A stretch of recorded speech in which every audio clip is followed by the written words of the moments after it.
आम्ही जरी 6,000 मागितला असेल तर 4,000च्या आत त्या दिव्यांगांना पगार देऊ नये असं आमची विनंती राहील। सर्वांनी खरं तर बावनकुळे साहेब इथं आलेले आहे, त्यांचं एकदा टाळ्या वाजवून स्वागत करा। सन्माननीय मुख्यमंत्री साहेब यांच्यासोबत बोलणं झालं आणि आता बावनकुळे साहेबांसोबत पण चर्चा झाली। हा निर्णय तुमच्यासमोर ठेवतो। एक तर दिव्यांगाचं जे पेन्शन आहे 6,000 आपण मागणी केली आहे, त्या संदर्भात येत्या पुरवणी मागण्यामध्ये ते पेन्शन वाढवल्या जाईल, त्याची तरतूद केल्या जाईल, हे कबूल केलं दिव्यांगाच्या बाबतीत। आणि दुसरं असं का कर्जमाफीचे म्हणजे आपण सगळ्या 17 मागणीवर इथं आता चर्चा करू नये, बाकी 17 मागणीच्या बाबतीत बावनकुळेजी किंवा CM साहेब बैठक घेईल ते पण त्यांनी सांगितलं आहे। कर्जमाफीच्या बाबतीत त्यांनी 2 दिवसात समिती तयार करून किती कर्ज कोणावर आहे, ते श्रीमंताचं कोणावर, टॅक्स इन्कम टॅक्स भरणारे किती आहे, काय आहे, सगळं हे समिती करून सगळी माहिती गोळा केल्या जाईल आणि त्या समितीचा अहवाल आल्यानंतर मग कर्जमाफी केल्या जाईल असं एकंदरीत आहे। तर तुम्हाला सगळ्याला मान्य आहे ना?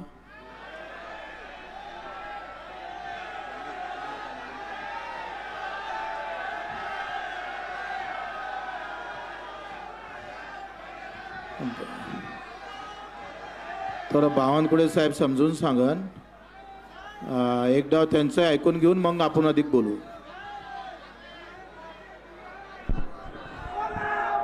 थोडा शांत राहा भाऊ। आपण आता सध्या जे मिनिस्टर साहेबांनी सांगितलं आहे, बावनकुळे साहेबांनी, त्या बाबतीत सध्या तरी आपण निर्णय घेऊ नये मागं घ्यायचा।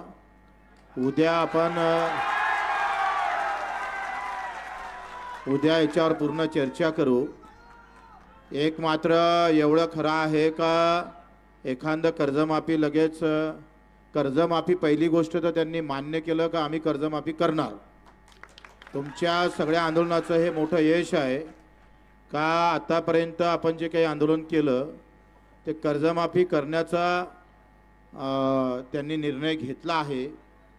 फक्त आता तो निर्णय समिती गठीत झाल्यानंतर कोणाचं करायचं, काय कसं असेल ते तर करावंच लागेल। तेवढा वेळ तर मी जरी मिनिस्टर असतो तर मला तेवढा वेळ द्यावा लागला असता, कारण कोणाचं असं नाही आहे उद्या कर्जमाफ सगळेचं माफ असं आपण नाही म्हणू शकत, कारण ज्याचं कष्टाचं पोट आहे त्या कष्टाच्या पोटालेच ते भेटलं पाहिजे आणि श्रीमंताच्या घरात जाता कामा नये, हा विषय तेवढाच महत्त्वाचा आहे। आणि त्याच्यामुळं काही आपण जे 20% हमीभावाच्या 20% अनुदान देण्याचं कबूल केलं होतं, आता त्याच्या बाबतीत मीटिंग या वर्षीच्या हमीभावात देणार का पुढच्या वर्षीच्या याच्यात देणार, कारण बावनकुळे साहेब हे कर्जमाफी आम्ही तुम्हाला मागितली नसती। कालपर्यंत तुरीचे भाव 7,300 होते आणि आज 15 दिवस तुरीचे भाव 6,300 झाले, 1,000 कमी झाले। 25% सोयाबीन फक्त आपण खरेदी केलं, त्याच्यात अधिक व्यापाऱ्याची खरेदी झाली आणि उरलेलं सोयाबीन 3,500-4,000 तुम्ही शेतकऱ्याचीच मुलं आहे त्या भावात विकावं लागली। ही वस्तुस्थिती आहे, मी लागन तर रेकॉर्डसहित तुमच्यासमोर मांडू शकतो। आता एका इकडे हमी भाव भेटत नाही, मार्केटमध्ये जाऊन अतिशय खालच्या भावात आपल्याला विकावं लागतं, ते नाहीतर आम्हाला कर्जमाफी नकोच आहे तशी पाहिलं तर।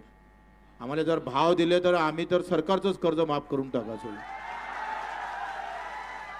पण हे सगळ्या तुम्ही याच्यातून सगळे गेले, त्यासाठीच आम्ही म्हटलं होतं का MRGS मधून जर मजुरी जोडली MRGSला शेतीची पेरणी ते कापणीपर्यंत तर उत्पादन खर्च कमी होईल आणि उत्पादन खर्च कमी जर झाला तर मग त्याचा नुकसान भरपाई झाली, गारपीट पडली किंवा अतिपाऊस आला किंवा कमी भाव झाले तर त्याचं जास्त नुकसान होणार नाही, कारण इकडे मजुरीचा खर्च निघालेला असेल।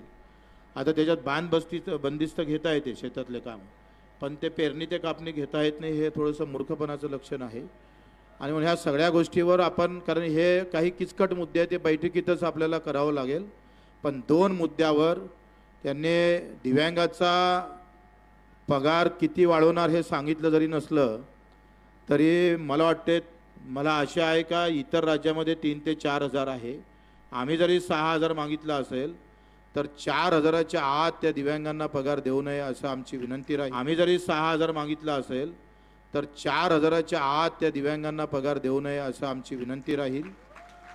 दुसरं असं का कर्जमाफीबाबत ज्यांना कर्ज आता फेडलं असेल म्हणजे कर्ज त्याच्या अंगावर आहे, बरेच लोक सावकाराकडे गेले.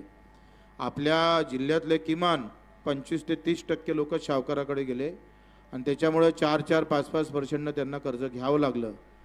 आता कर्ज असल्यावरही त्याला नवीन कर्ज या हंगामात भेटलं पाहिजे, कारण कर्जमाफी व्हायला वेळ लागत असेल तर हे कर्ज त्याच्या अंगावर असलं तरी त्याला ते नवीन कर्ज भेटलं पाहिजे. त्या सुविधा सरकारनं करून दिल्या पाहिजे. ते सुद्धा आपण CM साहेबांशी मी बोललो, त्यांनी हो म्हटलं मला का आपण ही व्यवस्था करू शकतो का ज्याच्यावर कर्ज आहे ना आम्ही त्याची माफी करतो आहे तर त्याला नवीन कर्ज देण्याची सुविधा होईल. आता हा थोडा किचकटचा आपण सगळेजण बसू.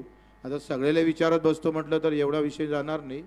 आपण 50 ते 60 लोक आम्ही बसू आणि आज निर्णय घेतल्यापेक्षा सगळ्याला विचारात घेऊन काय असेल तर CM साहेबांसोबत अधिक बोलून त्याच्यात अधिक काही मार्ग निघते का, किती दिवसात होऊ शकते, काय होऊ शकते, कशा पद्धतीनं होऊ शकते. त्याच्यानं मला वाटते बावनकुळेजी तुम्ही इथं आलात, आम्ही तुमची खूप वाट पाहत होतोय. म्हटलं पालकमंत्री आहे, तुम्ही लवकर याल, आम्हाला जास्त दिवस उपाशी नाही ठेवणार, कारण आम्ही 20 वर्ष सोबत राहिलेलं आहे, मित्रत्वाचं नातं आहे.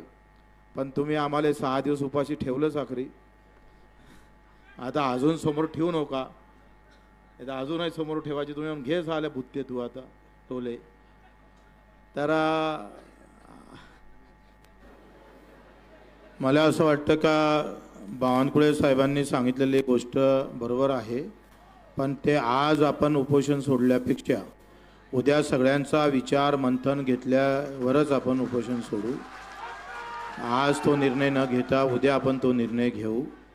बावनकुळे साहेब इथं आलात, त्यांनी जे बाजू मांडली कदाचित तुमच्या इच्छेप्रमाणे आज आम्ही उपोषण सोडायला पाहिजे होतं, पण ते आम्ही सोडत नाही. कदाचित तुम्हाला त्याचा राग येऊ नये, नाहीतर तुम्ही पुन्हा ऐकून गेल्यावर आमच्यावरच राग. हा ते बरोबर आहे. आणि मला असं वाटतं का आपण सगळं चिंतन सगळ्यांच्या गोष्टी विचारात घेऊन उद्या आपण निर्णय घेऊ. तेपर्यंत लेखी स्वरूपात पत्र आपल्याला बावनकुळे साहेब देणार आहे.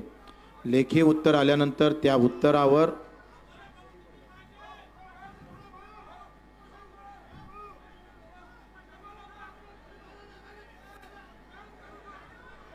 आपण आता उद्या त्याचा निर्णय घेऊ.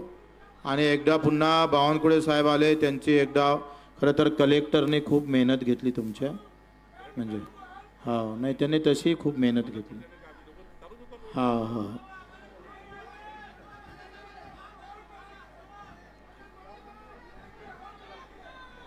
आपण मग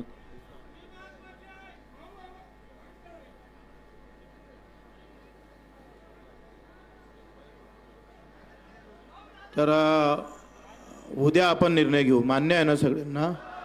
ठीक, धन्यवाद.